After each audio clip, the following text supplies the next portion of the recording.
रात के सन्नाटे में रेलवे स्टेशन की ठंडी बेंच पर बैठा एक लड़का कांप रहा था। उसके महंगे कपड़े अब धूल में सने थे और आंखों में डर के साथ एक अजीब सी बेचैनी थी। तभी एक बूढ़ा भिखारी उसके पास आया और मुस्कुराकर बोला, बेटा, पहली बार घर से भागे हो। भागने की वजह आरव एक अमीर घर का लड़का अपने माता पिता की सख्ती और उनकी उम्मीदों से तंग आकर घर छोड़ चुका था। उसे लगता था कि उसकी जिंदगी पर सिर्फ उनके फैसलों का हक है और वो अपनी मर्जी से जीना चाहता था।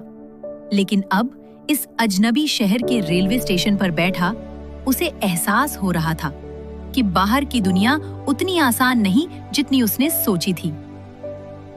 भिखारी की दुनिया भिखारी, जिसका नाम रघु था, स्टेशन पर सालों से रह रहा था।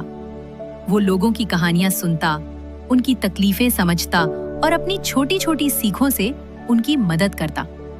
उसने आरव को गौर से देखा और कहा, तुम्हारी आंखों में डर है, लेकिन शायद तुम समझ नहीं रहे कि असली डर क्या होता है। आरव ने झुंझलाकर जवाब दिया, तुम क्या जानो, मेरे घर में कोई मेरी बात नहीं सुनता। मैं अपनी जिंदगी अपने तरीके से जीना चाहता हूं। रघु हंसा, बेटा, जिंदगी अपने तरीके से जीने का मतलब अकेले रहना नहीं होता। दो जिंदगियों का टकराव। रघु ने अपनी कहानी सुनाई। मैं भी कभी तुम्हारी तरह था। एक अच्छा घर, परिवार, सब कुछ था, लेकिन एक गलत फैसले ने मुझे यहाँ पहुंचा दिया। मैंने सोचा था कि मैं आजाद हूँ, लेकिन असल में मैं खुद को बर्बाद कर रहा था। आरव चौंका, तो तुमने वापस जाने की कोशिश क्यों नहीं की? रघु ने गहरी सांस ली। कभी कभी हम इतनी दूर निकल जाते हैं कि लौटने का रास्ता खो जाता है। असली सबक रात गहराती गई और दोनों की बातचीत गहरी होती गई। आरव को एहसास हुआ कि वो जिस आजादी की तलाश में था, वो सिर्फ एक भ्रम था।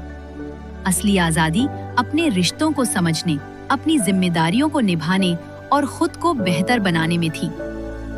रघु ने उसे एक आखिरी सलाह दी, अगर तुम्हारे पास लौटने का रास्ता है तो अभी लौट जाओ, वरना तुम भी मेरी तरह इस स्टेशन की बेंच पर बैठकर पछताओगे।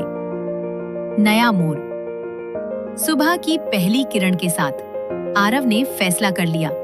वो अपने घर लौटेगा, अपने माता पिता से बात करेगा और अपनी जिंदगी को सही दिशा देगा। जाते जाते उसने रघु से पूछा, तुम भी क्यों नहीं लौटते?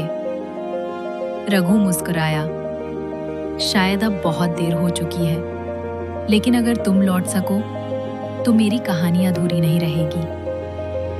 आरव ने स्टेशन से बाहर कदम रखा, लेकिन उसके दिल में अब डर नहीं था। वो जानता था कि जिंदगी की असली कीमत क्या होती है। कभी कभी हमें अपनी जिंदगी को देखने के लिए किसी और की टूटी हुई जिंदगी से सीख लेनी पड़ती है।